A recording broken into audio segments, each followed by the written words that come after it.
ஓம் சாந்தி.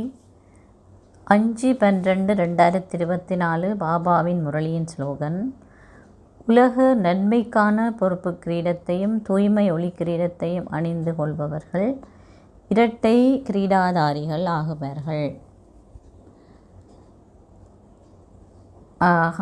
நாங்கள் எங்களுடைய உலக பொறுப்பு என்பதை நினைக்கும் பொழுது இயல்பாகவே இந்த உலகத்திலே, அதாவது இந்த பழைய உலகத்திலே, நாங்கள் இப்பொழுது வாழ்ந்து கொண்டிருக்கின்ற இந்த உலகத்திலே எங்களுக்கு வருகின்ற விடயங்கள் எல்லாவற்றையுமே அதிலிருந்து எங்களுடைய மனதை விடுபட்டு அப்பாலே செல்ல முடியும். இதைத்தான் பாபா அடிக்கடி மக்களுடைய அழுகுறல் உங்களுக்கு கேட்குதா, அவங்களுடைய கவலைகள் வேதனைகளுக்குரிய குரல் உங்களுக்கு கேட்குதா அப்படின்னு சொல்லியிருக்கிறேன்.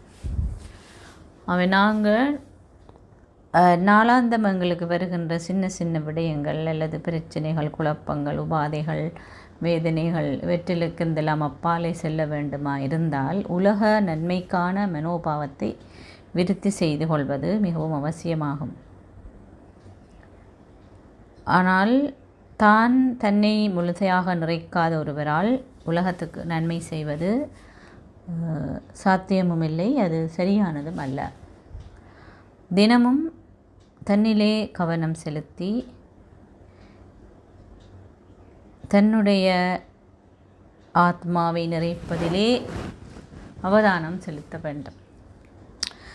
ஞானம் மற்றும் யோகம் என்ற இரண்டு விடயங்களாலும் முழுமையான விடுதலையை, மனதிலே இந்த விதமான எதிர்முகமான விடயங்களோ குழப்பங்களோ இல்லாமல் விடுதலை அடையும் நிலையை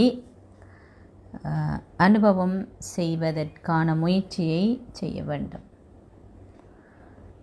அவை ஞானம் ஒவ்வொரு நாளும் நாங்கள் முரளியை கேட்கும் பொழுது நாங்கள் செவி மடுக்கின்றோம். ஆயினும் அந்த ஞான கருத்துக்களை உள்ளெடுத்து கொள்வதற்கே எல்லோரும் வரிசைக்கிரமமாக இருக்கின்றார்கள் என்பது எங்களுக்கும் தெரியும். பாபாவும் பல தடவைகள் முரளியில் எங்களுக்கு சொல்கின்றார். இங்குதான் அந்த நம்பிக்கை என்ற விடயம் வருகின்றது. நாம் முழுமையாக பாபாவிலே நம்பிக்கை கொண்டிருக்கும் பட்சத்தில் எங்களுக்கு அவருடைய ஒவ்வொரு வாசகமும் வேத வாக்காக அமையும். அதனாலே நாங்கள் எல்லாத்துலேயுமே நம்பிக்கை கொண்டிருக்கோம். நாடகத்தில் நடக்கின்ற காட்சிகளாக இருந்தால் என்ன, என்னை பக்கத்தில் இருக்கிறவருக்கு ஒரு தீவிரமான ஒரு சூழல் வந்தாலும் கூட நான் என்னுடைய மனநிலையிலே அட்டசைக்கப்பட முடியாமல் வருகின்ற அந்த நம்பிக்கையை உறுதிப்படுத்தி கொள்ள வேண்டும். ஏனென்றால் நாங்கள் எல்லோருமே வீட்டுக்கு போகின்ற ஆயத்தத்தை தான் இப்பொழுது செய்து கொண்டிருக்கிறோம். ஆகவே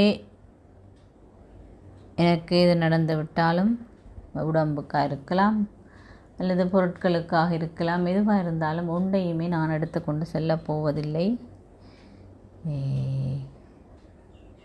வருத்தமா, ஓகே, அது தீவிரமடையும் பொழுது என்னாலே இந்த உடலாலே சமாளிக்க முடியாமல் போனால் நான் இந்த சரீரத்திலே விடுபட்டு செல்ல போகின்றேன். அதற்கான பயிற்சியையும் அடிக்கடி நான் செய்ய வேண்டும் என்று எல்லோருமே நாங்கள் செல்லத்தான் போகிறோம். அதே நேரம் என்னுடைய உடல் இருக்கின்ற வருத்தம் என்னை பாதிக்காமல் இருப்பதற்கான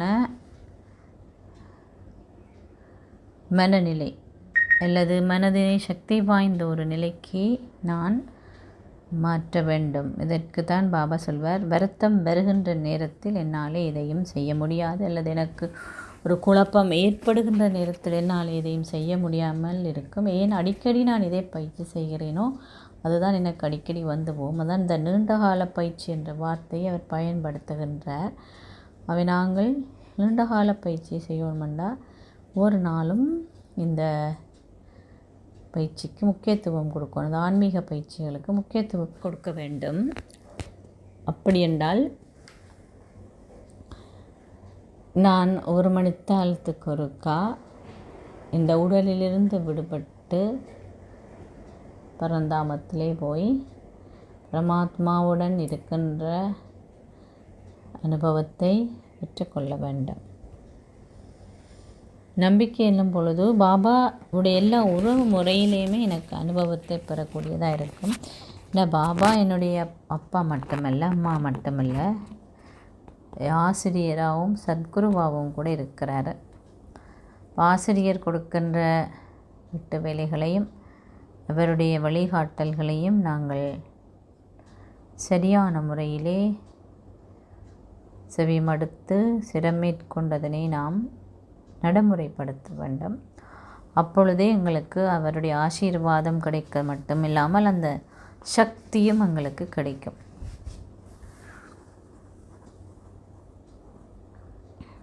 அவ்வாறே குருவின் கட்டளை என்று சொல்லப்படுகின்ற சத்குருவினுடைய வழிகாட்டலையும் நான் கடைப்பிடிக்க வேண்டும்.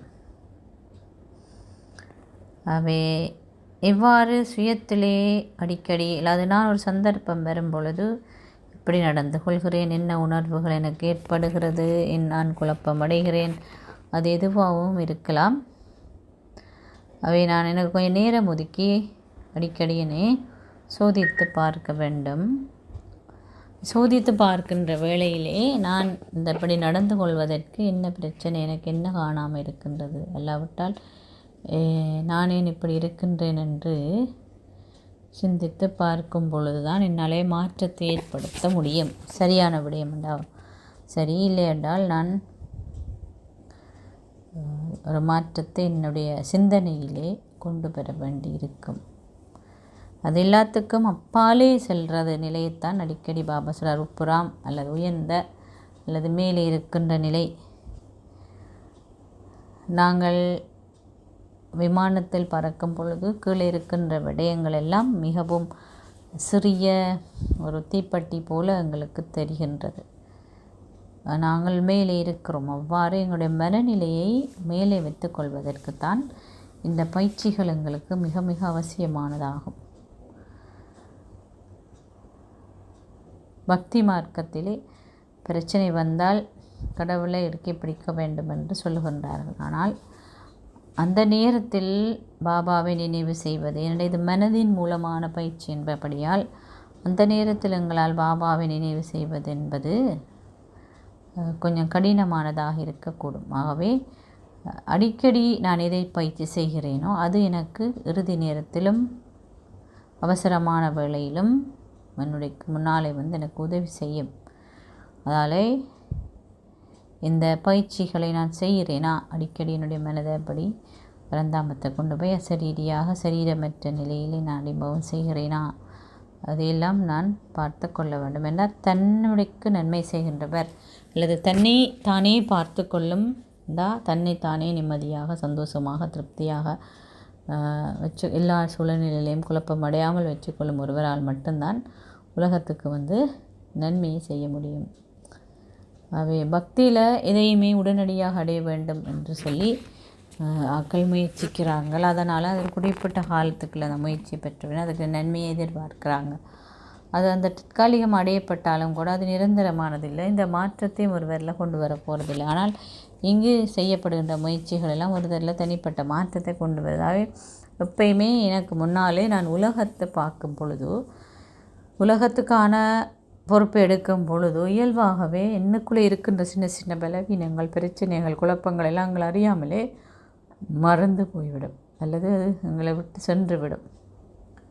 அதற்கான நேரத்தை நாங்கள் ஒதுக்கணும்னு நாங்கள் யோசிக்க மாட்டோம். அவை பெரிய பெரிய விடயங்களை உதவி செய்கிறதுக்காக அல்லது எல்லைக்கு அப்பாற்பட்ட முறையிலே நாங்கள் நன்மை செய்வதற்கான நன்மையை பற்றி சிந்திக்கும் பொழுது அந்த பொறுப்பு என்னுடைய சின்ன சின்ன குழப்பங்கள் அல்லது எனக்கு அது பெரிய விஷயம் என்று நினைக்கிறதுலேருந்து விடுபடுவதற்கு உதவி செய்யும். ஒன்று, புத்தி வந்ததில் சிக்கிக்கொள்ளாது. ரெண்டாவது, நிறைய ஆசீர்வாதங்கள் என்னை விடுவிப்பதற்கு இலகுவாக இருக்கும்.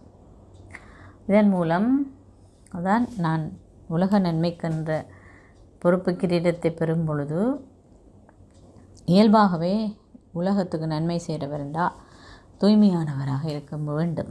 தூய்மை என்பது மனதில் எந்த விதமான வீணான எதிர்முகமான எண்ணங்களையும் கொண்டிருக்காத ஒரு மனோநிலையை கொண்டிருப்பவரைத்தான் தூய்மையானவர் என்று சொல்ல முடியும்.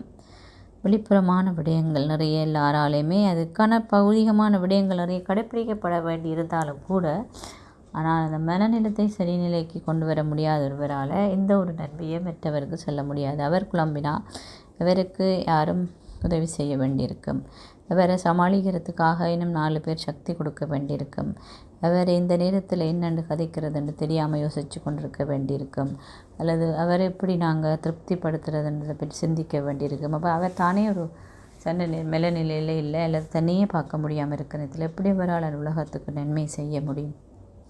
அவை தன்னைத்தானே பார்த்து தன்னைத்தானே திருப்திப்படுத்தி தன்னைத்தானே சந்தோஷமான வைத்திருப்பதற்கு அனைத்து வழிமுறைகளையும் பாபா எங்களுக்கு தந்திருக்கிறார்.